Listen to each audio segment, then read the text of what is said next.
What is up? Metal Gets Me High, episode 61. You got me and Ramon, and we have a very special guest. We have Anders joining us from the band Gluttony in Sweden. How you doing tonight? Doing just good. Early morning here.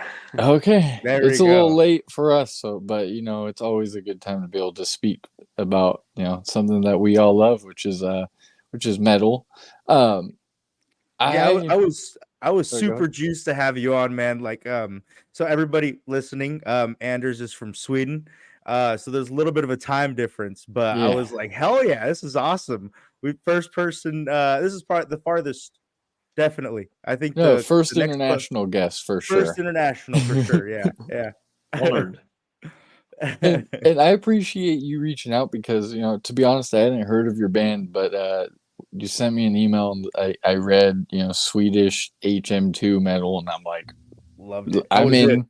I'm in. We've discussed on this podcast like HM2 is kind of what made me want to pick up a guitar. I'm like, that is like the coolest sound I've ever heard, and like it's what zapped me. So I really appreciate you reaching out and showing me to your band because you guys are excellent. Well, thanks. Yeah, I figured you might need some Swedish touch on the. It's really I'm finding a lot of new bands, but many American bands. So why not mix it up a bit? And yeah, just 100%. like you said, I mean that HM2 sound. That's actually what started Gluttony. Was when I found an eBay ad for an old HM2 pedal, like the original. So I had to have it, got it home, plugged it in, and just started. Like the riffs were just coming, like That is channeling so through dope. me. I always So talk about like just my out of a whim, if you saw an ad, you're like, let's check this out. And that's fucking awesome. I always tell Ramon that like what I love about the guitar personally is like I find the guitar to be an extremely beautiful instrument that makes extremely beautiful sounds. But like my favorite thing about a guitar is making like the nastiest gross sounds. It's like a weird duality of like this is something beautiful, but I like the I guess left hand path Yeah. version of it. So I mean, I think that is art in itself. Like you take something beautiful and you make it as ugly as you can. That's art in itself. Uh, No, but we were in another band for a long time called My Own Grave. So we released a couple of albums, did some tours, but that was more like the first band you start seriously playing with. You probably notice like you suck at the beginning, and then it becomes like this.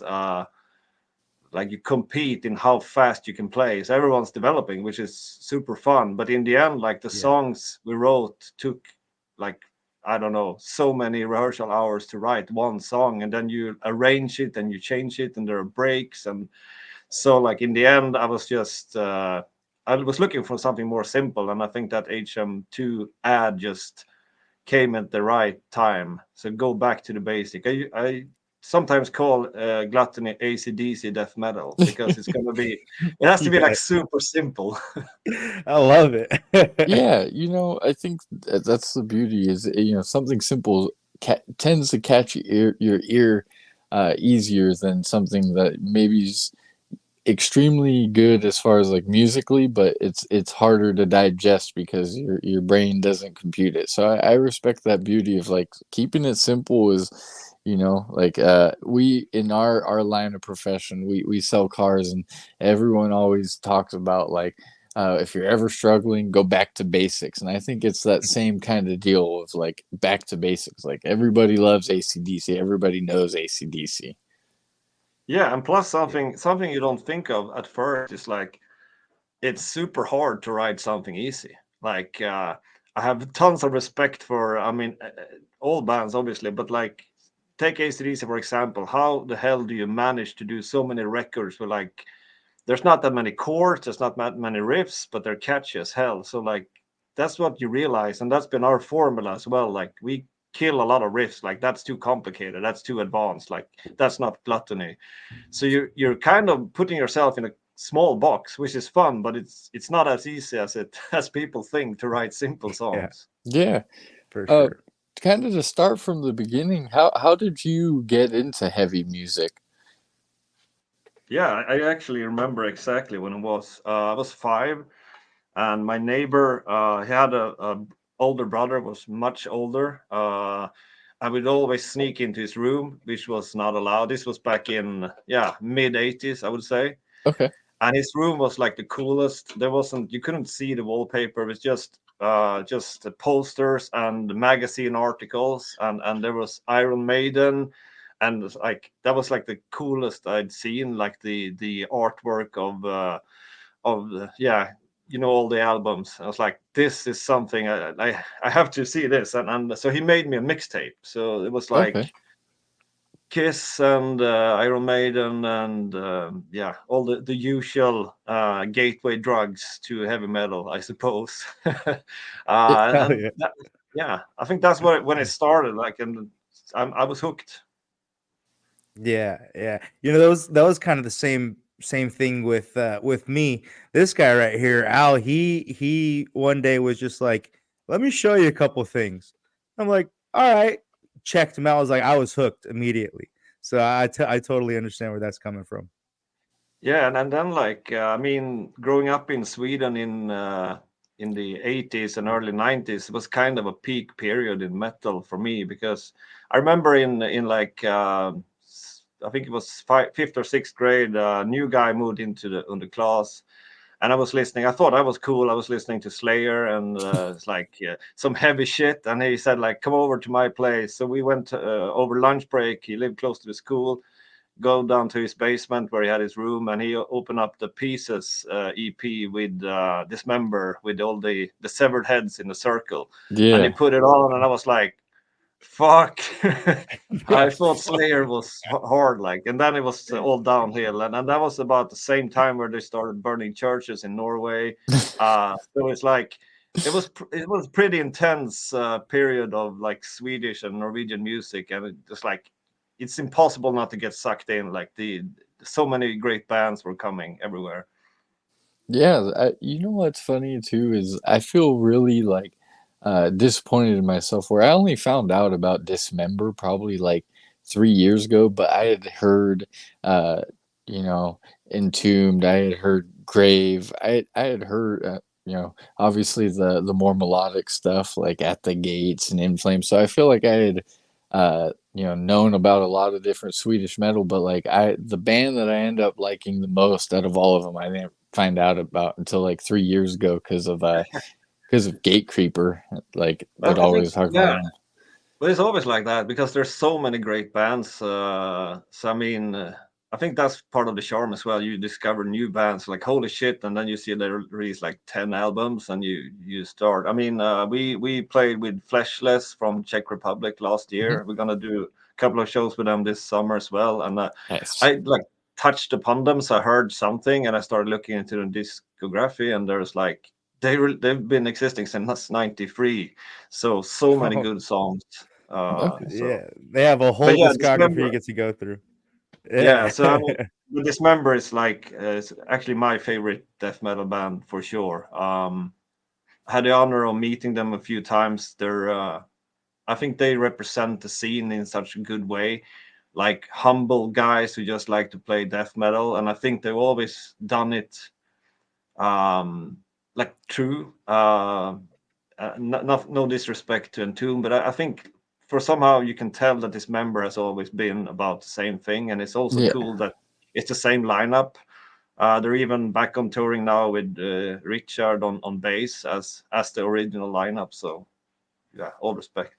Yeah, Yeah. definitely. So how at what point did you go from being like a fan of music to okay, I want to pick up an instrument and I want to be a part of this and create myself? Yeah, so I started playing guitar. Like in Sweden, there's this ridiculous tradition. I think it's gone now, but way for many, many years, if you wanted to start playing an instrument, you had to play the flute for 2 years. Okay. I don't know the That's English never. words, but it's this the wooden, like the basic fucking flute. The like it's Oh, horrible. Oh, oh, the the Yeah, recorder. recorder. with a Yeah. quarter, Okay. Yeah, a little exactly, plastic one. exactly. Yeah, You have to do yeah, that. So basically, that's boot camps. You have to do that for 2 years to learn like notes, and you can imagine like and when school year ends and like 20 kids are playing the flute, like it's like the worst sound you could ever imagine. yeah. Yep. I've heard it a So time or Yeah. two. that's yeah. That's what you do for 2 years, and then you're allowed to pick an instrument. So I was going because I was growing up in the 80s. I had two. I had guitar or saxophone. Okay. Hell Been yeah. watching Alf like with the sax intros, like shit, that is cool. Like playing the Yeah. saxophone. So you went to this kind of audition to study music, and the guy who has uh, the guitar tryouts, he gives me like a nylon acoustic guitar, and it says like do the F chord.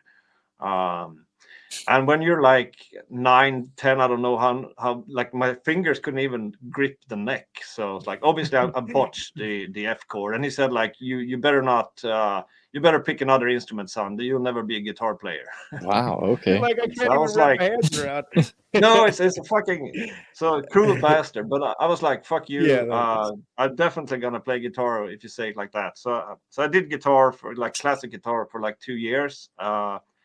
And it sucked. It was like a lot of Spanish guitar, which is obviously today I can appreciate it and would have been cool to know. But for me, listening to heavy metal, it was like this is not what I signed up for. So I dropped out and thought about like quitting. Like this guitar maybe wasn't my thing. But my granddad was a like very into music, and my parents weren't. So he bought me a BC Rich and a little Fender amplifier.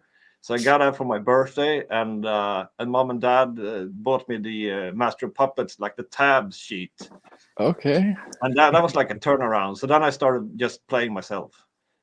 Nice. That's Okay. awesome. So you went from taking lessons, doing it the quote like right way, musical way, and then you taught yourself. So that's always super cool. That's kind of how I've gone about it so far. Is like luckily, I know unfortunately for you, you didn't have YouTube, but YouTube's been a big help for me where it's like, you could slow things down a little bit. You could some of these videos even have the tab, so it's like uh big respect because I don't know. I don't think I'd be able to do it the old fashioned way myself. Yeah, this was like this is the Stone Age because I think in 90 something we got like internet on the schools. You would sit and like find tabs online, which was a rarity. You would print them on the school printer. So it's like the good old days. But That's yeah, I but think there was a lot of good shit that was out there, and you're like, man, there's a lot to learn. Yeah, yeah, yeah. I mean, I was. It was an amazing time, and like the tape trading, like cassettes. A friend of mine was very much into tape trading, so all the cassettes he got from like the weirdest Brazilian bands to like the dirtiest black metal you couldn't even hear, but you thought everything was the coolest shit, and like and you were always like trying to find the most obscene. I remember the Hammer Smashed Face EP came out around then, and like, I was listening to Chris Barnes, and it's like, yeah, that was a new level of like heaviness. Like, how the hell can you sing like this? Oh, what the hell is? Yeah, You that is know that wild. that yeah, because with that kind of music, I feel like for some people, like I could tell you the first time I heard Cannibal Corpse in like Yeah, seventh or eighth grade, it wasn't for me. At that time, I hadn't gotten my way there. But eventually, some of the it's an stuff where acquired you taste. it is, and it's like almost like the harsh vocals at some point almost become like another language where like at some point you listen to it long enough, you're like, oh, okay, I could understand what they're saying I there. could finally know. I finally know what Corpse Grinder's saying in this part. Yeah, yeah, but it's And, kind of like learning another language. Every time you speak to someone who doesn't listen to death metal, it's like, how do you even know what they're singing? How do you care about the lyrics? But I do hear quite well what they're singing, unless it's like cock and ball torture. I have to just surrender there. I have no idea. I know the lyrics if I read them, but I can't really distinguish. Yeah. And you know what's funny? Because a lot of the times, I don't know, I have no idea. But once you do read the lyrics, you're like, oh, I could see, I could hear it now. So Yeah. reading the lyrics is a huge part of that. As far as Gluttony, how did Gluttony get together and come to be? Yeah, well, so basically, it's kind of a straight line from there. So after dropping out of music school, obviously listening to that kind of music, you have to form a band. And around that time, there was a lot of hardcore music happening. And Refused in Umeå is like 3 hours away. So Okay. going up to see, I mean, and that part of history is also amazing. Like the hardcore shows, the adrenaline. I remember Earth Crisis came to my town, which was pretty fucking cool.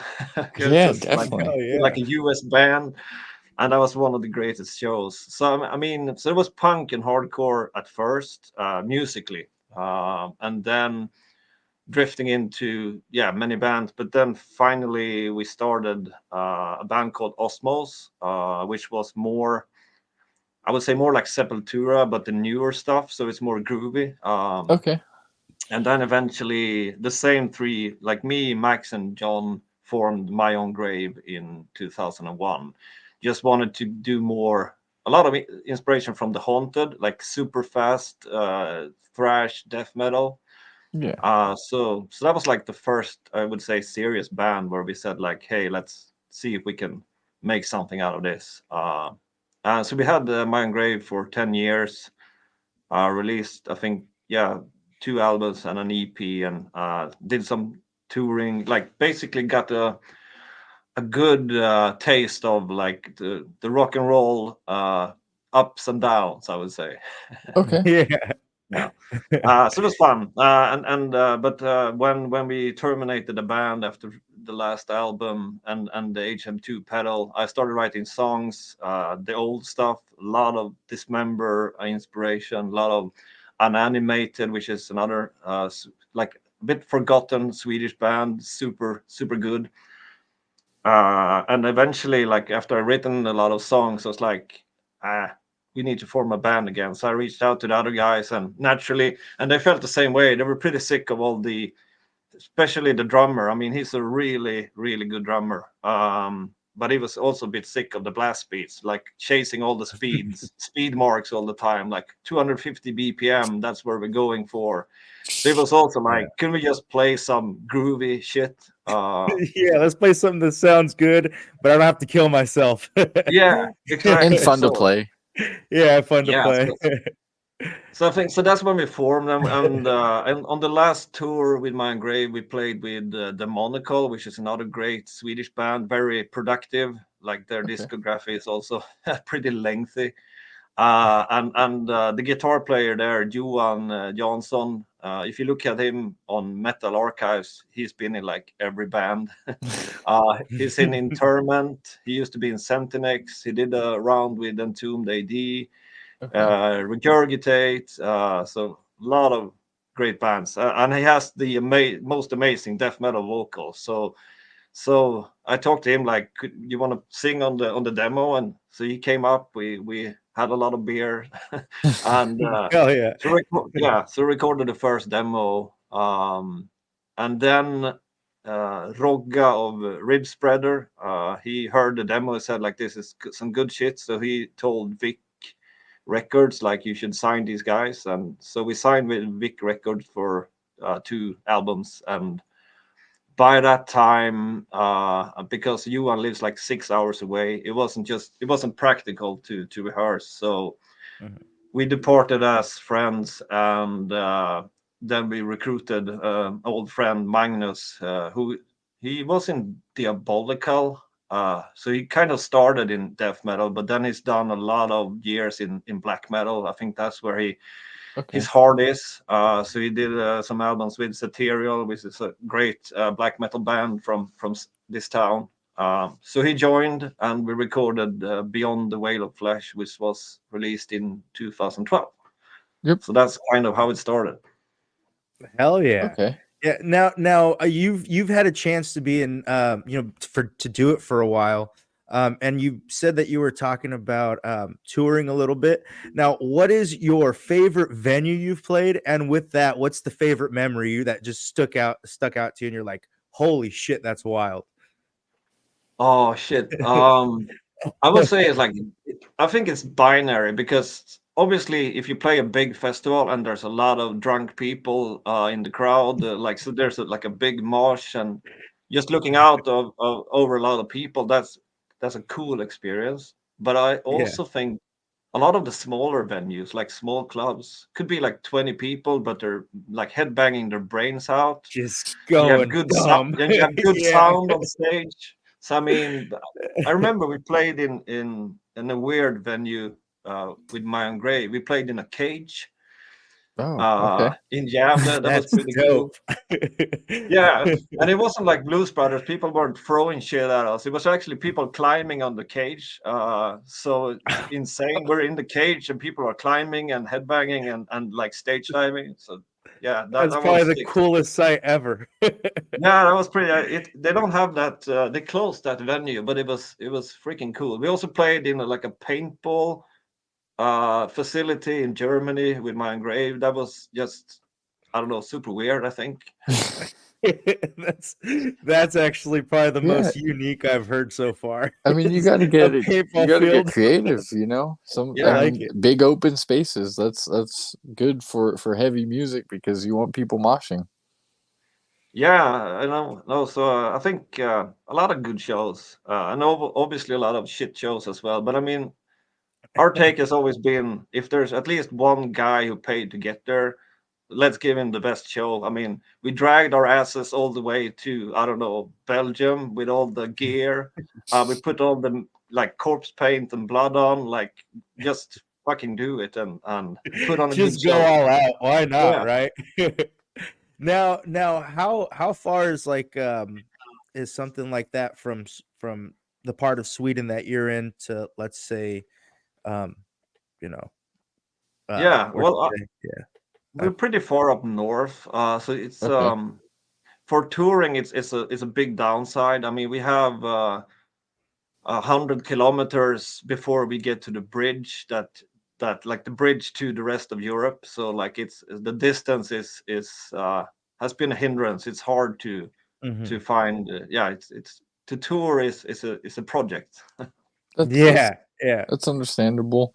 For I sure. always wonder that, like, how touring definitely differs because here in the United States, I feel like touring, uh, there's a lot of ground to cover, but like, uh, you're passing state lines, which is like easier to get through as opposed to like, in your side of the world, you got to go through different countries, which like Yeah, there's a lot of, issues that come from that as far as customs and whatnot. So that totally makes sense that it could be a little difficult.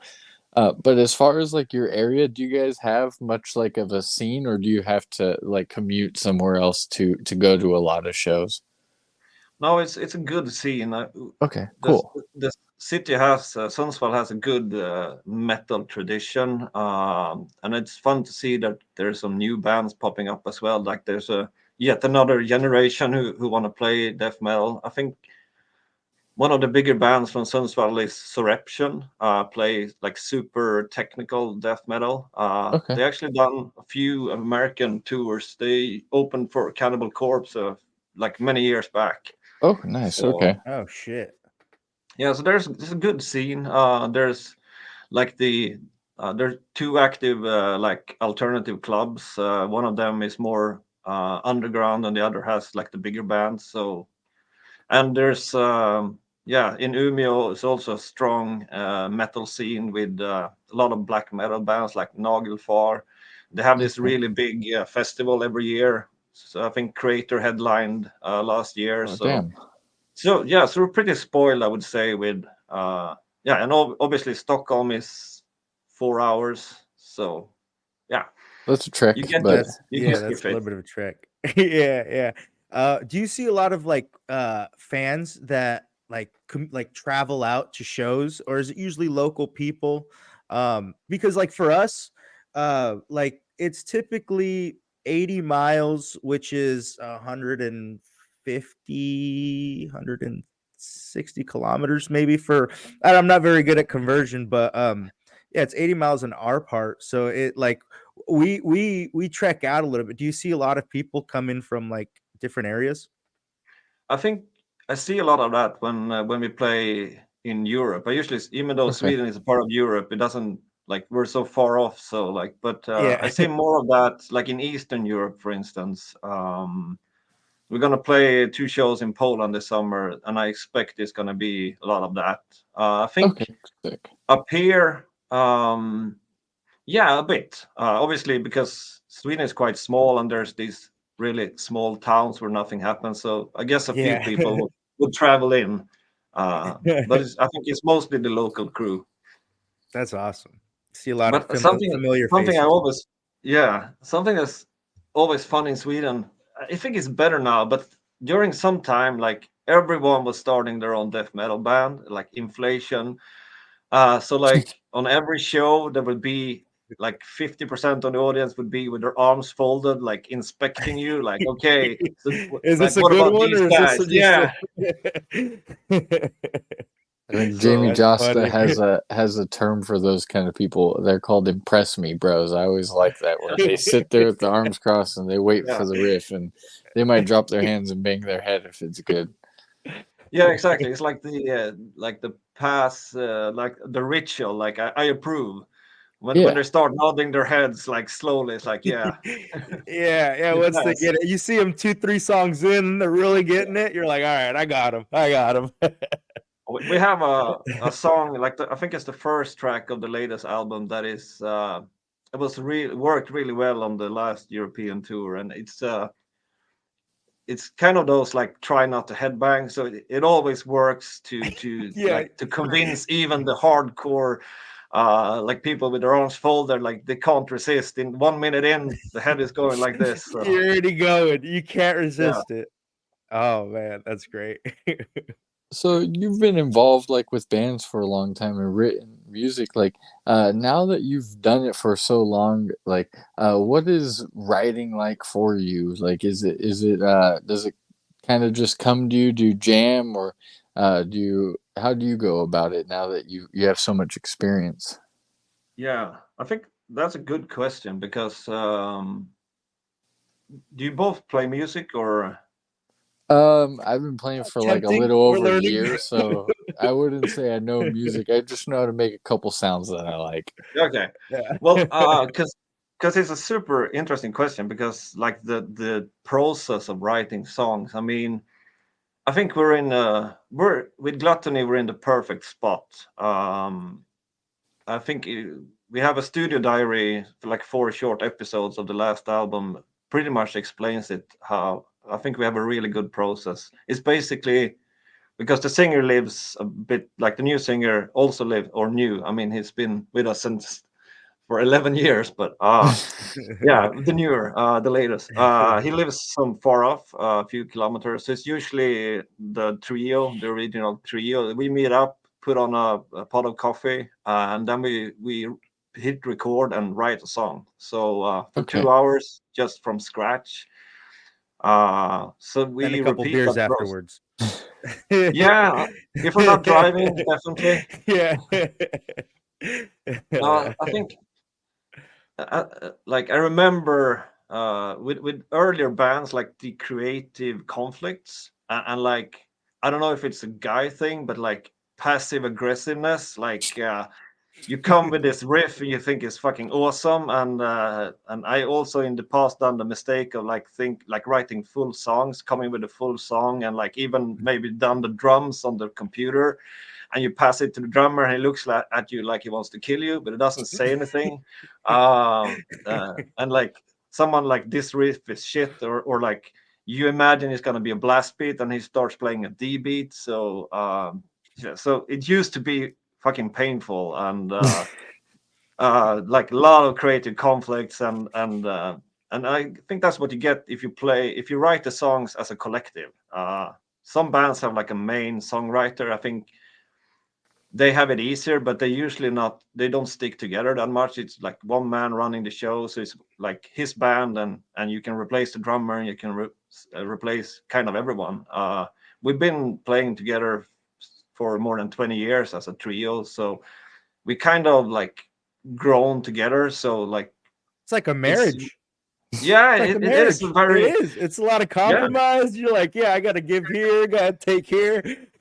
yeah. It's like a I mean, marriage. it's like a weird example.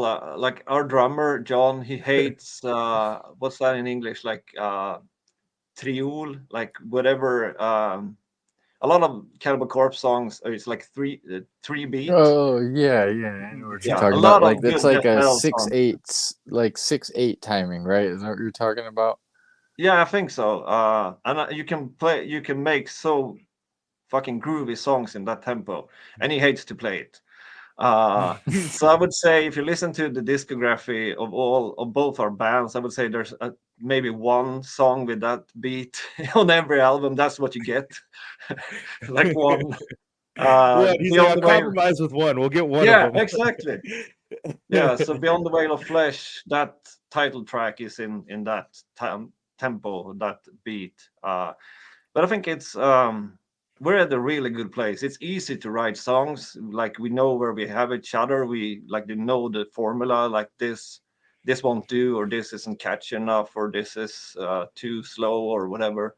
So it's just yeah, put on the amplifiers and hit record and jam, and usually good songs come out. We usually record around like 12 songs that way, and then we Magnus comes down and we have a sit down and drink a few beers and listen to like what the hell did we record during this year, like, and pick out the gems, and then we do another pass. Like I would say no song would go straight from like first recording to the album, because there's always, for me as a guitar player, it's sometimes when you're in the rehearsal place, like in this part of the song, there's a D beat. You need a good D beat riff. Right now, I don't have it, so I just do E E chord for just for this recording, and then afterwards you can make the good riff and put it there. So a lot of that going on. I think it's like to be sound a bit. It's kind of catching trying to capture the essence of the song, not to like, better to just record it and then fiddle with it than to spend hours like, no, this riff isn't good enough, no, it sounds like that other song we wrote. We just Yeah. record it, and then afterwards you can worry about like making it sound You want to get better, I something guess. out there so you can really tweak it as Yeah, as much as you can. Yeah, makes I sense. like I like the idea of that too, in a sense that like, I like the best part about metal, in my opinion, is the live aspect of it. So like, you know, workshopping these ideas in a live setting, I feel like enhances the music, because you're like, okay, like, we kind of got this down, and this will make people react in a certain way. So yeah, I totally agree. We discovered that pretty early on with my own grave. Some songs just didn't, they weren't fun to play live, and we've been very hard on that, in both in my own grave but also in Gluttony. And we have the three of us with another guy, the guy who who drove our sorry asses on the last tour, uh Christopher. We have a Misfits tribute band, actually. oh, that's awesome. Yeah, it's pretty awesome. I love the Misfits. We used to have sometimes we do dancing songs as well. It kind of how long we have to rehearse, because they're a bit more like, to make them sound exactly, you have to spend more time. Misfits is a bit easier. That's fair. Yeah. um, but it's the same. It's the same thing there. Like this may be a really good song, but it doesn't work live. Like it's not fun to play. Then we kill it. And it's the same if you do the set list for the. That's usually the only time where conflict arises, when you have to pick the songs for the set list. That's like the only moment of conflict, because like there's a song of the last album I really love. It's called "Of Blasphemous Infinity." I think it has Yeah. like all the elements of like the old, a bit black metal, but a lot of Swedish death metal. I love that song. Yeah. And John says, no, I don't want to play it live. I think it's boring. Yeah, it's crazy because that's actually a song that stood out to me. I was driving on my way home, listening to it, and it was playing, and I was like, "What song is this? This is fucking great." Yeah, I love it. And it's this, It's and a the good most song. played song we have on Spotify is the opening track to Cult of the Unborn. Death is only the beginning, which I also think is very, it's a lot of, it's a homage to Dismember. I think the intro riff, but it's a catchy song. Yeah, definitely. And two part two people in the band don't like it. We never played it live. Oh no. I kind of like that though. The Yeah, you know the the mistake allure of of it. like The not mistake. playing the song that has the most streams. It's like no, you know in a sense like you're wrong. But you know when you do finally play it live, it's probably gonna be awesome. You know what I mean? People are gonna be like, Yeah, "What the I mean, fuck?" in the last tour, people were shouting about it. We were playing in the Netherlands, and people were actually on many shows. People were asking for that song, and we were like, "Fuck!"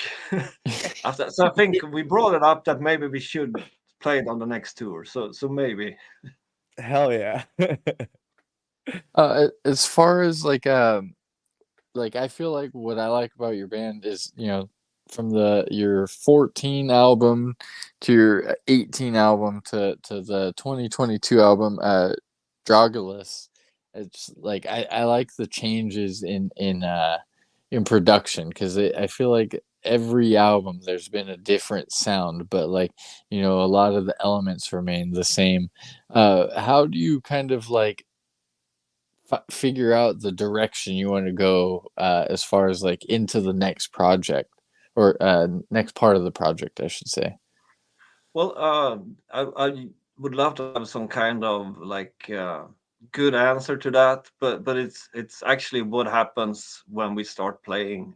There was Okay. no plan. Um, for Cult of the Unborn, all we wanted to do, me and Magnus, because we're big King Diamond fans, so we're sitting down and it's like we should try to write like a horror story, King Diamond style. So that was like the only plan we had. We wrote a short like horror novel. So that was the theme of the album. The theme was already there, and I don't know if the like unconsciously the songs kind of follow that theme, but musically it just it was just what came out when we wrote. For the last Okay. album, I think it was kind of the same.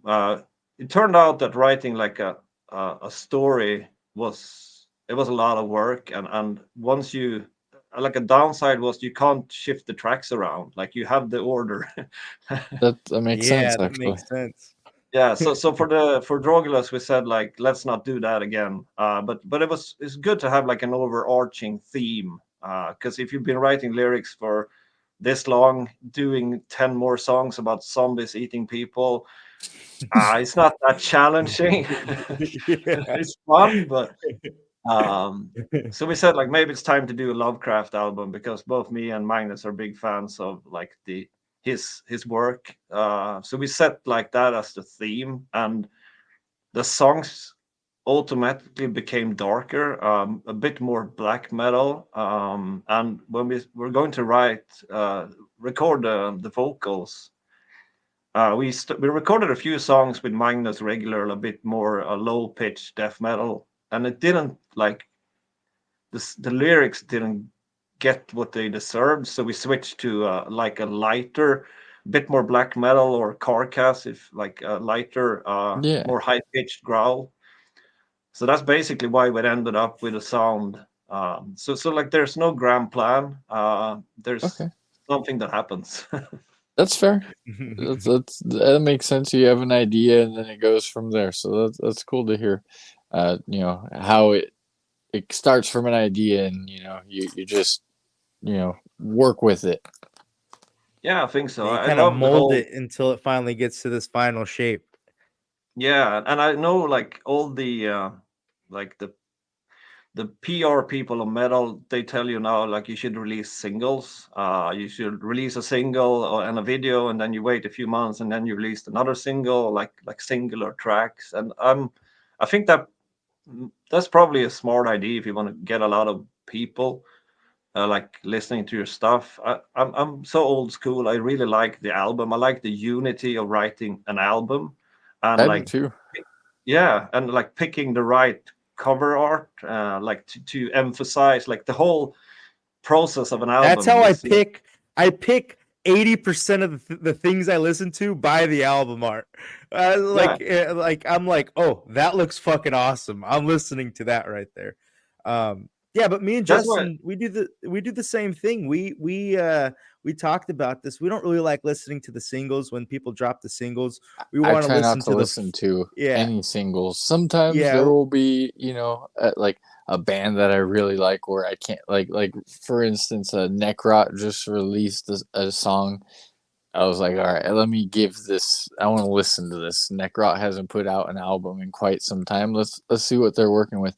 But for the most part, I try not to listen to singles because I want to, I don't want to be like more familiar with one part of the album than, yeah, the other. Because to kind of piggyback off what you're saying of like, yeah, maybe you'll get more fans or whatever if you do the singles way. But I think that's like a shift in thought with music where um, maybe at that point you're looking at your music more as like content than yeah, actual art of getting an album cover, having an idea, and stringing together whatever amount of time of music that you're putting out and making it one cohesive piece rather than like here's this really cool song that I wrote, check out this yeah. the single Mhm. that's I mean, standalone. I totally agree. Anyone can write one good song, but to make like a cohesive unity, like of I don't know, 10 tracks or whatever, to pack that into an album, it's more work. I think I respect that more, and I also like to like if you have only one song, you get a bit frustrated. You wanna like you want more, you want the whole album. So 100%. Yeah, I couldn't agree more on that. That's just metal trying to become rap, I feel like, where like no one like I don't feel like most rap fans really would listen to a entire rap album. It's just the big The single two off the singles. yeah, Yeah. exactly. It's like just I don't know. I just don't think that's metal. I think metal, like especially me, I've got some vinyl, so like I love being able to pick up the cover, put it in the yeah, player, and like read the lyrics. Like it's yeah, it's a art. ritual. Yeah, I think it's probably has to do with like the shorter and shorter attention span of people. I mean, I really like you say, sitting down, listening to the whole album, like going through the booklet or the sheet if it's an LP. Yeah, we have a really good fan base. The last Drogulus was only supposed to be released on CD and digital. So we did a Kickstarter campaign because I really love the artwork, and I thought like you had to have that on a 12-inch Yeah. LP. So all the fans came through, so we released it on my album, like the LP version, and we're doing the same now actually for the first one. I really want it on like a big LP vinyl. Yeah, I mean, Hell you yeah, worked that'd be so hard to awesome. create it. I mean, and like I said, that's it sounds like you love, the art, so why wouldn't you bring it to life so other people can enjoy it? Yeah. As far as, like your relationship with heavy music, are you somebody who still actively tries to find new music, or do you kind of just stick with the stuff you love? Um, I'm trying really hard to pick up new music, and sometimes I do. But I've found, unfortunately, that this new stuff that I like because it sounds like the old stuff I like.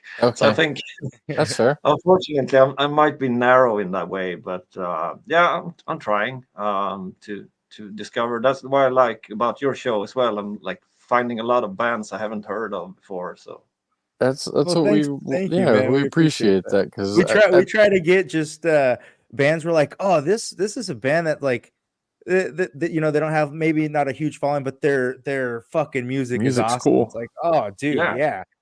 yeah. And if we could get anybody's band one more fan, hey, that's all I care about at the end of the day, you know, because I got at a point where I was tired of being just a fan. I'm like, how could I contribute in any way? Because, you know, like I love this music, and I know that other people can like this music, you know, just they need to be, just need to hear the right riff, and then once they hear Yeah. that right riff, they're in, you know. Yeah. So what would you say would be the best gateway song if you want to introduce death metal to someone? Honestly, this is, I think, the catchiest death metal song of all time is where I would start, and I'd probably show somebody the song "Eaten" by Bloodbath because it's just so Oh, catchy.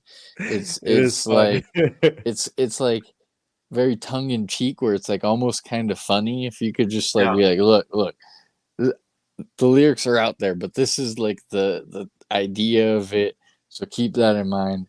I would say either that or like, you know, if somebody's like, oh, I really like the instrumentation aspect, um, I would probably show them "In the Trenches" by Dying Fetus, just because I think that like there's all the different tempos where you know you got the da da da da da da da da da da da da da da da, but then at the end you get the dun dun dun dun dun dun Yeah. dun dun. Yeah. There's just a lot of riff there that like, all right, do you like if you like metal, do you like fast or do you like really really slow? So I would either go with one of those two songs, "Eaten" by Bloodbath or "In the Trenches" by Dying Fetus, just depending on if it's like, do you want catchy or do you want like this is some musical stuff?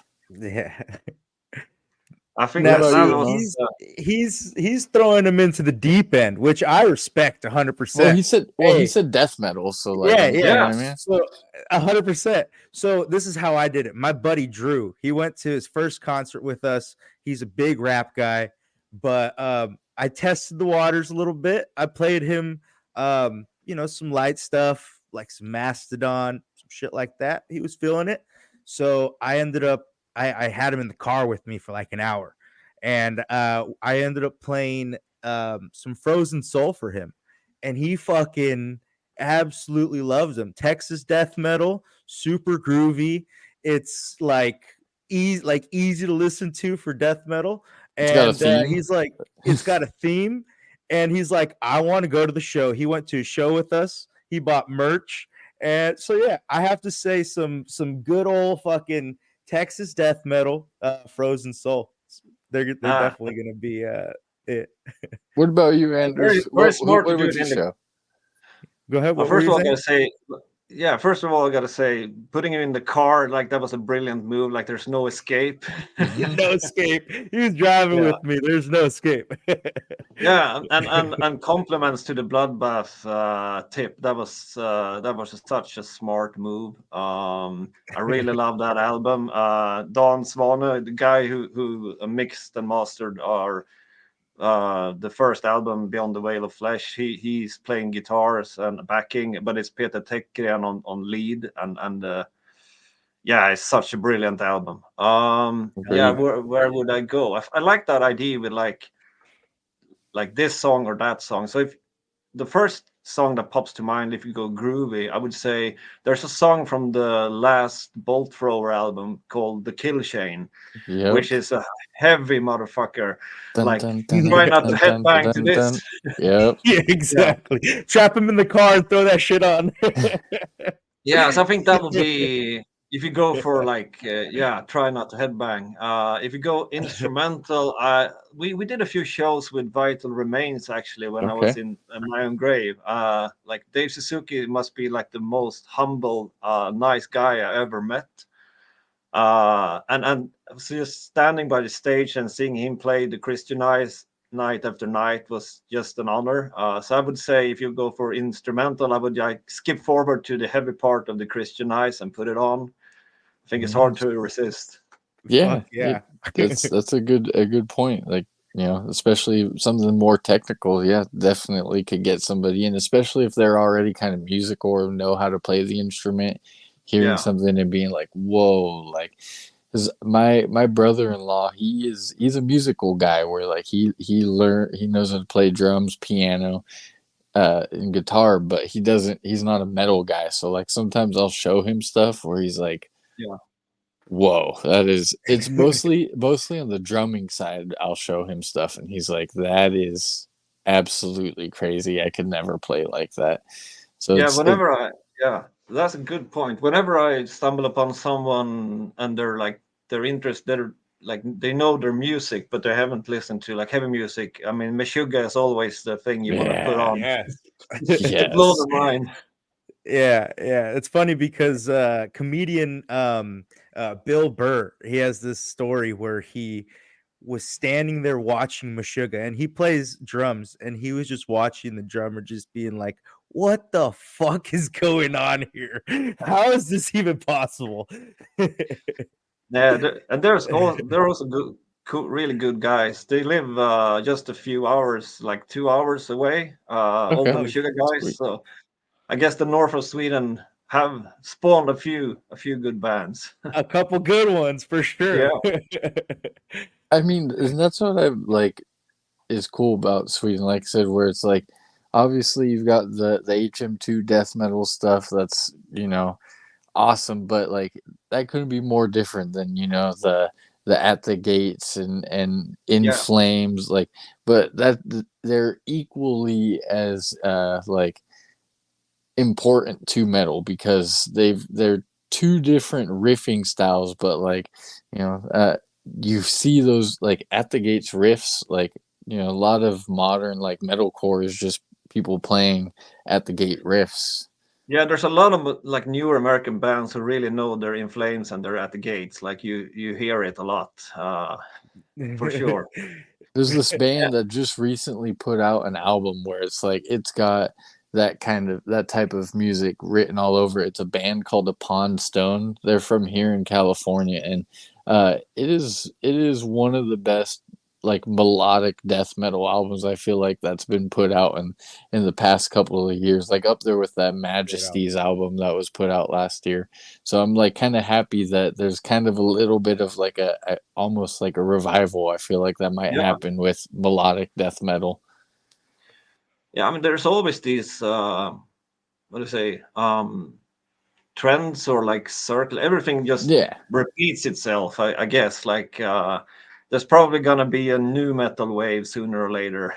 Unfortunately. it's kind of happening actually. If in hardcore, you're starting to see like hardcore infused new metal, which like I always find funny because I'm not gonna lie, like new metal's kind of what got me into metal, but like there is a lot more bad new metal than there is good new metal. Because like really new metal wise, I would only really listen to Slipknot, Deftones, Korn, and Limp Bizkit, and like I don't consider Fear Factory new metal No, personally. Maybe some people would. no, I think you're right. I have no idea actually still what to call Fear Factory, and I think the I good would thing probably is say I tech don't have death. to. Yeah, I guess. We have actually listened to some Fear Factory on the last tour. I mean, we did like I don't know 8,000 kilometers or something on the last tour. So I think there Oh wasn't a shit. band we didn't cover. Hell yeah. What are like for you personally, like what are some things that you enjoy about touring and what do you not like about touring? I really enjoy. I love traveling in Okay. itself. So I would say new places, but most of all, meeting new people. I mean, and like I said, I love this scene. You come to, and I organized the last tour myself, so I Oh, had a sweet. lot of people. Yeah, so it was fun. It was a shitload of work, but like if you're not big enough to get like a booking agency, you have to do the whole old school, like reaching out. DIY. Yeah, but a good thing. So I had a lot of people I was looking forward to meet, and like they turned out to be really good guys and girls. So meeting the local organizers and local fans, talking to people you would never meet, swapping stories and like comparing music taste, and yeah, meeting people, seeing new places, definitely the reason for like the most fun about touring. I would say the least fun is all the hours in the car. We had a minivan, so a lot of hours just staring out at the autobahn. Oh man. Now with booking like venue, like how does that work when you do it by yourself? Now do you call the venue? Do you call do you I've always wondered how that works when it's like a DIY, like set up a tour by yourself. Yeah, it's basically what you're describing, but I think the hard part is because the venues in Europe, I don't know, I have no idea about the US, but I imagine it could be quite the same because there's always a lot of bands. Like the venues get like spammed with bands who want to come and play. Okay. So I Okay, would makes Makes say sense. sense. if you try to, yeah, so if you try to like, yeah, sorry, No, go what ahead. were we saying? No, yeah, Oh no, yeah, go ahead. you're Yeah, good. Sorry. I would say if you try like the emails on their website, you won't expect to get a lot of answers. So what you need to do is do some detective work. So first of all, like a classic mistake people do is like they look at where other people have played and they contact the venue. But in a lot of cities, there's actually going to be an organizer who organizes at that venue. So like if you call Dan's bar and hey, we're a death metal band, he's like fuck off because like he only provides like the venue, right? So but Yeah. there's this other cool gang who are the organizers. So that's like the first rule, like find the ones who actually organize the shows.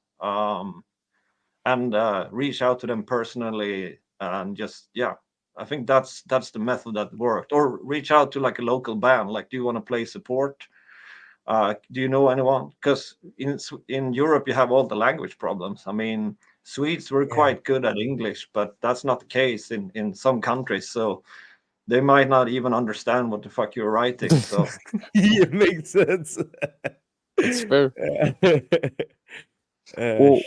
we'll kind of start winding down. I've just got a couple more for you. yeah. One thing I've become a little bit of a nerd as far as like with guitar. What do you use as far as like a guitar, and then what do you use as far as an amp? Obviously, you know, got an HM2 pedal, so that's good. Yeah. Well, I used to be. I'm still a Gibson guy. Like, Sweet. Okay. yeah, for me, I found some. This is like a hypothesis or a weird theory, but like I kind of divide guitarists into Fender camp or Gibson camp. So in the Fender camp, I have people with the guitar at their nipples, like riffing away with like Yngwie Malmsteen, Dream Theater stuff. For some Dude. reason, they never, yeah, exactly. And for some reason, they have long hair in a ponytail when they play live. Like, makes no You gotta fucking put that sense. shit down. Yeah, exactly. So that's the Fender camp.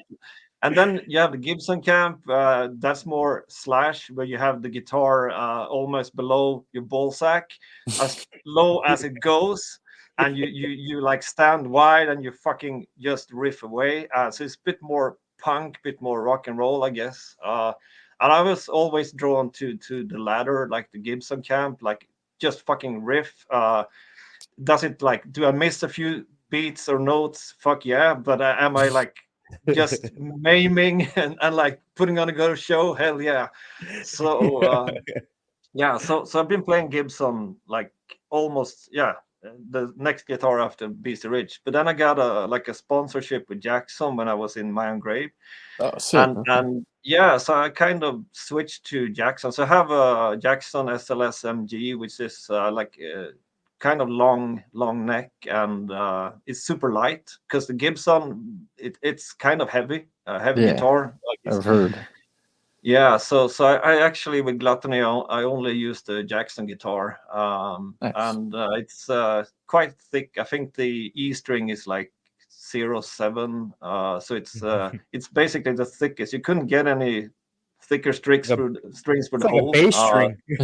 Yeah, it's almost like fucking bass string. So it's tuned in A, and Okay. for Yeah. amps, yeah, and for amps, it's the I'm using the Triple X, the PV Oh, guitar nice. head, That's a good head. and yeah, and for cabinet, way back there was I think it's an American company called Wader Cabinets. So I've been sticking with that. I don't even think they exist anymore, but it's got a bit more. It's got a fuller sound than the classic like Marshall. Yeah. So yeah, that's my rig. Nice. That's Hell a yeah. unique with having a cab that's not made anymore. Yeah. It's I like how you bring up like you got the guys who play up here and you got the guys who play down here. I always play sitting, so I've developed like playing up here, and I'm not gonna lie, I've been like a little embarrassed by that. I feel like until I saw the band Ingrown live, and Yeah. he's playing a Gibson SG up here, and he's the scariest man I've ever seen. So I'm like, you know what? I just need to get some Ingrown man in me, and I should be fine. Yeah, it's a fun stereotype. Obviously, there's Yeah. gonna be exceptions. I think the scariest guy I ever saw. I was at like many years back. I was at a Marduk concert, and they had a bass player called. His stage name was B War. Oh, okay. He's like this mastodon of a man with long black hair, and looking like he's gonna fucking kill everyone in the front row. That was stuck with me. A terrifying Peter Steele. Yeah, exactly. So, Oh man. you've mentioned you're going to be playing some shows this year. What will 2024 be bringing for yourself and Gluttony? I think it's another active year. We because everyone's got kids and work and cars are breaking down all the time and houses with water leaks, all that shit, like the classic. Yep. So it's like it's been a puzzle, and so we were actually ready to start touring again when the pandemic hit. So I think for us it's a lot of like making up for lost time. So we're pretty active. The Good. first album, Beyond the Veil of Flesh, turns 10. So there's the LP release. We're at like 73% on Kickstarter, so it's definitely gonna happen. Awesome. So yeah, so that's coming out, I think, somewhere before summer. We also did like a limited edition because I mean the cover artwork is sick. I love it. It's Agreed. Jeffrey Sorno. He does a lot of comic art, American. That's dope. Fucking yeah, it's just like it has to be on a 12-inch. So we're doing that and the long sleeve to go with it. I think it's gonna be brutal. And then we're going on a 2-week tour, a European tour in the summer. Always love touring in the summer, Good. not winter. Makes sense. It's Yeah, probably I easier to bet you it's travel when it's hot. terrible. Yeah, it's No, it terrible out there sucks. in the winter. It fucking sucks. I've been on tour in December in Europe in a freezing headlight like this nightliner bus, and yeah, you're freezing your balls off, and it's like, Oh, nah, I'm too old for that shit. yeah, yeah. Now, Yeah, is it like in the summer? How does it get out there? Is it like super like humid, or is it pretty dry? How? Because I know it gets really cold and it's pretty wet out there, if I'm not mistaken. yeah, I think summers are quite nice. Like it's not that moist. It's kind of dry. So yeah, it's Okay, good temperature. Obviously, if that's you nice. go down towards like southern Germany and the Mediterranean, like Italy, then Oh, it could be that like a fucking like sauna. It's like a yeah, sauna. no, yeah, and it's so like moist, so you're fucking sweating all the time. And I Yeah. can tell you, if you have a leather jacket and like a jeans vest on top of that, and you got the corpse paint, it's like 2 minutes in, everything is fucking running. It's all gone. Yeah, That's so I Oh, think that shit. yeah. So the tour, the release of the 10-year release and the touring, and we're gonna do some shows in Sweden also, and then I think we're gonna start writing the next album.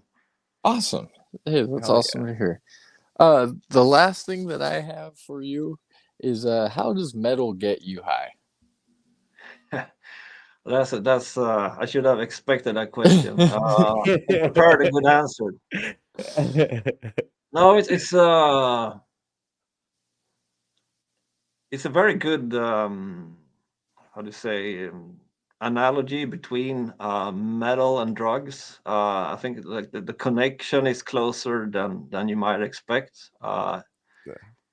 It is the perfect, like metal is the perfect escape from reality, and it like, especially if you're wide enough so you have all the spectrum of like your classic. You can even go fucking Manowar sometimes, like you can go down that road, or like you can go full black metal and just go around like a misanthrope and like fucking hate everyone, like I think, like, to summarize, what I really like is it could either heighten the feeling you have. Like if you're fucking angry, you can have a soundtrack for that. But it also works if you're fucking happy and you hit that old thrash metal song and just. So I think it Start works. headbanging. Yeah, exactly. So it's what I would summarize then is like, just like drugs, it can be like a escape from reality, like a next level of conscience that you can only get to by listening to metal.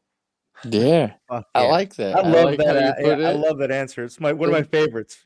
you saying that also kind of makes me think like something that the metal and drugs have like uh that are similar is like, you know, you could always think about that first time, but like you could, there are a couple riffs in there that I could think of where I'm like, man, I wish I could hear that for the first time again, because I remember Yeah, the first time I was like, it like, so that's that's a a good analogy. yeah. Well, like, thank you so much for joining us. Like, talking to you, I have an immense amount of respect for you because you've been doing it for a long time, and like hearing that you're still booking shows yourself, like that's such a commitment and, you know, labor of love, and that I think like that shouldn't go unnoticed. And I'm truly like so much respect to you because that's, you know, we're just kind of starting in our like musicianship, and we're just trying to figure out like how, you know, how we could make this weird thing that we all like into, you know, like a better, more accessible place, because it's changed my life, so why can't it change somebody else's who Yeah. doesn't know about it? Well, thanks for having me. I think the stuff you do, this show, is stuff like this that keeps the scene alive. So I think it's super important. So yeah, thanks for having me. We Hey, we really appreciate that, appreciate man. it. Freaking hope the touring goes well, and, you know, hope, obviously, most importantly, you guys do it safely and no Yeah, problems happen along the way. And when the next album comes out, you're coming on. We're gonna talk about it for sure. We have to have yeah, you for back on. sure, definitely.